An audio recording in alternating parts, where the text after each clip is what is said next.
हाँ, तो बच्चों आप लोग कबीर दास का जो साखी है इसके 4 साखी पढ़े।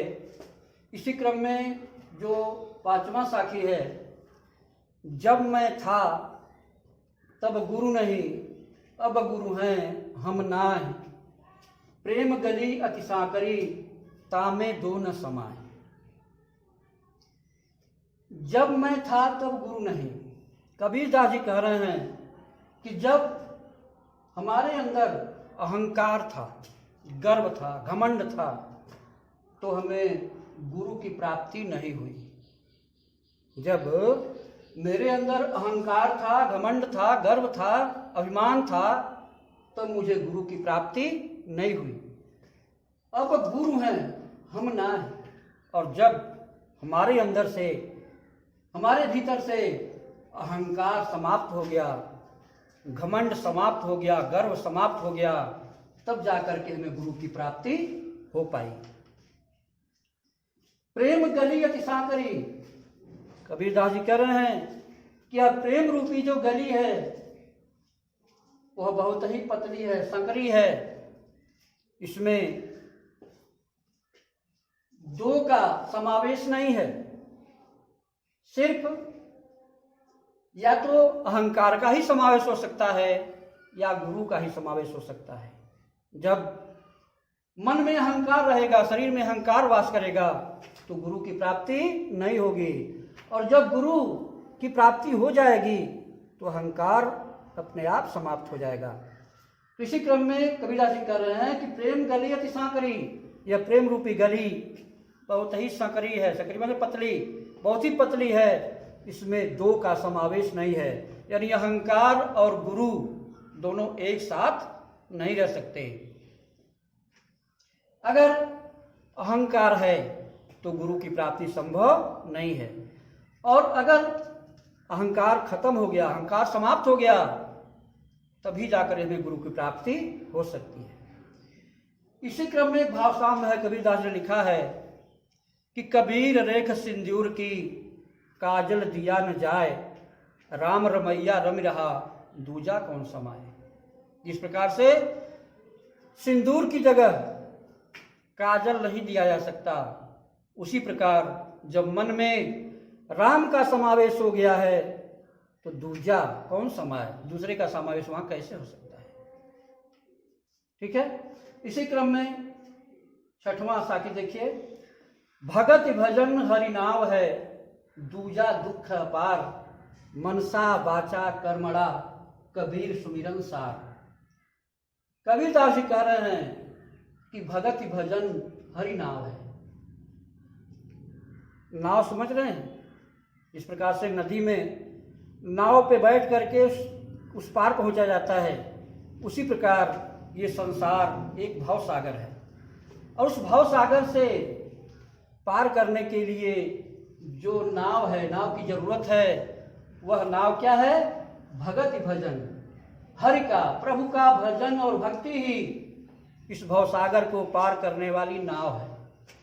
दूजा दुख है पार, इसके अतिरिक्त और जो दूसरा जो ये उपाय है वह दुखों का भंडार है। सिर्फ इस भवसागर को पार करने का एकमात्र सहारा है हरि का भजन और भक्ति। ईश्वर की भजन और ईश्वर की भक्ति ही इस भवसागर को पार करने वाली नाव है। दूसरा उपाय दुखों का भंडार है। इसलिए कबीर दास जी कह रहे हैं कि मनसा बाचा कर्मणा, मन, वचन और कर्म से, मनसा मन से, वाचा वचन से और कर्मणा कर्म से, कर्म के द्वारा हम हरि का सुमिरन करें, ईश्वर का सुमिरन करें, ईश्वर की भक्ति करें, वही सार तत्व है, वही मूल तत्व है। दूसरा सब कुछ क्या है? दुखों का भंडार है। फिर से देखिए, कबीर दास जी कह रहे हैं कि भगति भजन हरि नाव है। इस भवसागर को, इस सांसारिक कष्टों को पार करने के लिए, दूर करने के लिए एकमात्र सहारा क्या है? एक नाव क्या है? ईश्वर का भक्ति और ईश्वर का भजन है। इसके अतिरिक्त दूसरा उपाय क्या है? दुखों का भंडार है। दूजा दुख है पार, दुखों का भंडार है। इसलिए मन से, वचन से और कर्म से, मनसा वाचा कर्मणा कबीर सुमिरन सार। कबीरदास जी कह रहे हैं कि मन से, वचन से और कर्म से हम ईश्वर का सुमिरन करें, ईश्वर की भक्ति करें, वही हमारा मूल तत्व है, मूल आधार है, सार तत्व है, बाकी सब मिथ्या है। इसके आगे देखिए 7वां, कबीर चित्त चमंकिया चहु दिस लागी लाए, हरि सुमिरण हाथू घड़ा बेगय लेहु बुझाए। ये कबीरदास जी कह रहे हैं, कबीर चित्त चमंकिया, चित्त मन होता है मन। कबीरदास जी कह रहे हैं कि हे मनुष्य, जरा तुम मन को लगा करके, मन के प्रकाश को, ज्ञान के प्रकाश को फैला करके देखो, चहुदिशी, चारों दिशाओं में अज्ञान रूपी आग लगी हुई है। चारों दिशाओं में अज्ञान रूपी आग लगी हुई है, यानी अज्ञान का प्रकाश चारों दिशाओं में फैला हुआ है। इसका उपाय क्या है? हरि सुमिरन।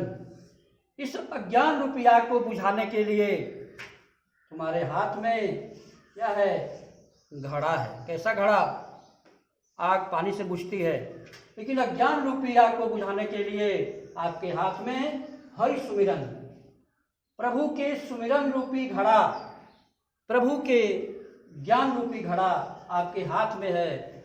और उससे, उस प्रभु के सुमिरन रूपी घड़े से उस आग को बेगै मैंने बहुत जल्दी से लेहूं बुझाए, उस अज्ञान रूपी आग को बहुत जल्दी से आप हरि सुमिरन रूपी घड़ा का प्रयोग करके बुझा सकते हैं। अर्थात एकमात्र प्रभु का सुमिरन ही इस अज्ञान रूपी अंधकार को नष्ट कर सकता है। और उस अंधकार रूपी आग को नष्ट करने के लिए आपके हाथ में प्रभु भक्ति रूपी घड़ा है। इस घड़े के पानी से, इस ज्ञान रूपी पानी से आप उस अज्ञान रूपी आग को बहुत जल्दी से बुझा सकते हैं।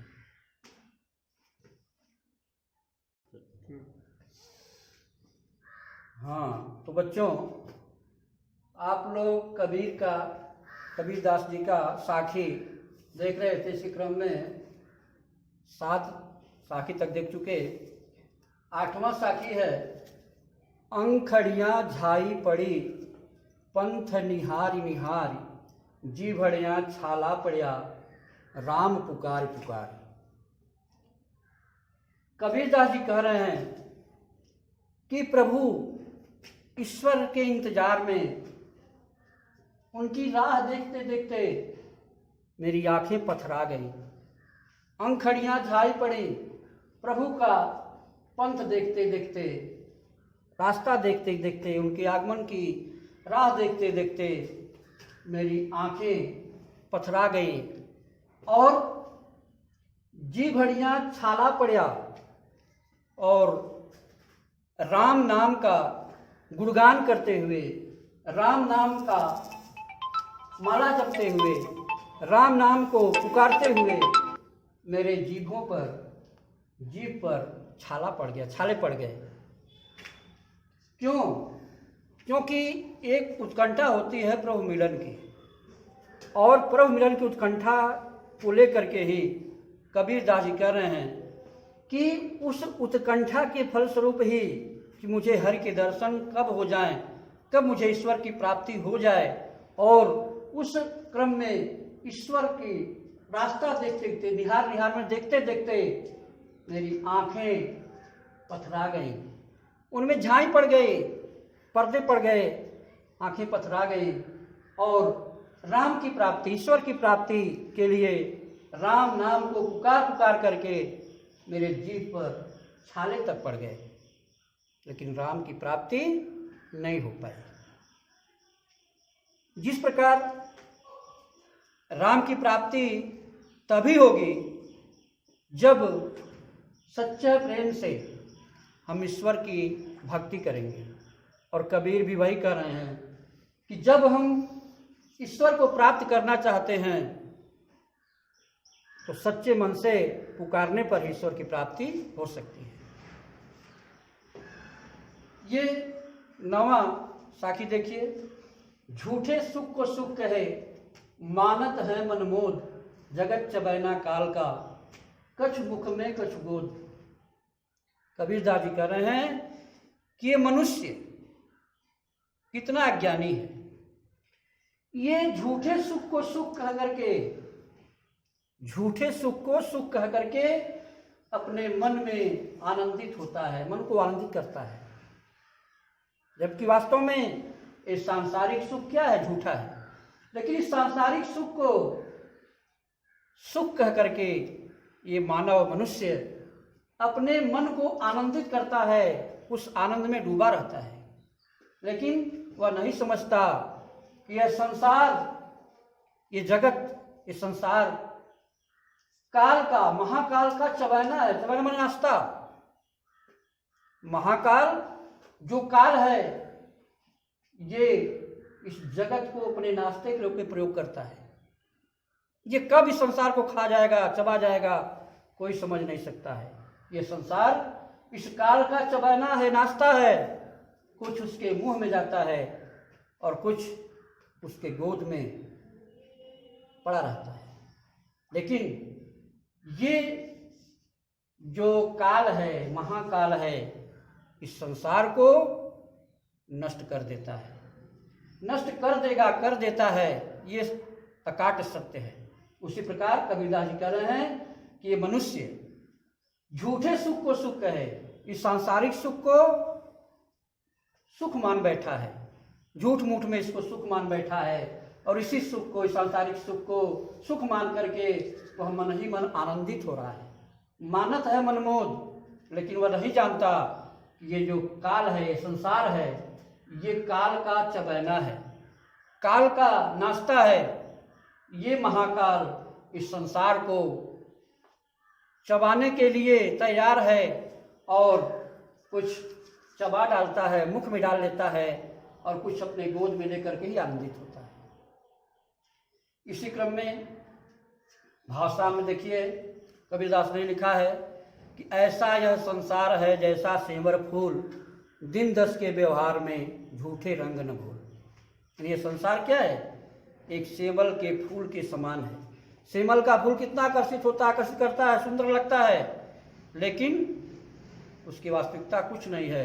न तो उसमें सुगंध है और न ही उसी किसी देवता के सिर पे चढ़ता है। तो यह संसार भी उस सेमल के फूल की तरह से क्या है? झूठा है। ये 10वां देखिए, जब मैं था तब हरि नहीं, अब हरि है मैं नाहि, सब अंधियारा मिट गया जब दीपक देखा माही। इसके पहले एक साखी में आप लोग पढ़े हैं, मैं माने होता है घमंड, अहंकार, गर्व। कबीरदास जी कह रहे हैं कि जब मेरे अंदर अहंकार था, घमंड था, तब मुझे हरि की प्राप्ति नहीं हो पाई, ईश्वर की प्राप्ति नहीं हो पाई। लेकिन अब हरि हैं, मैं ना। और जब मेरे अंदर से अहंकार रूपी अज्ञानता नष्ट हो गई, तब मुझे हरि की प्राप्ति, ईश्वर की प्राप्ति हो पाई, सुलभ हो पाई। सब अंधियारा मिट गया जब दीपक देखा माए। और जब हमने उस ज्ञान रूपी दीपक को, हरि ज्ञान रूपी दीपक को देखा, हरि ज्ञान रूपी, प्रभु ज्ञान रूपी दीपक का प्रकाश जब फैला, जब मेरे मार्ग में वह दीपक आया, प्रकाश आया, ज्ञान रूपी प्रकाश आया, तो मेरे जीवन का सारा अंधकार अपने आप मिट गया। सब अंधियारा मिट गया जब दीपक देखा माए। जब ईश्वर ज्ञान रूपी दीपक मेरे रास्ते में आया, ईश्वर के ज्ञान रूपी प्रकाश जब मेरे जीवन में फैला, तो मेरे जीवन का सारा अज्ञान रूपी अंधियारा अपने आप ही समाप्त हो गया।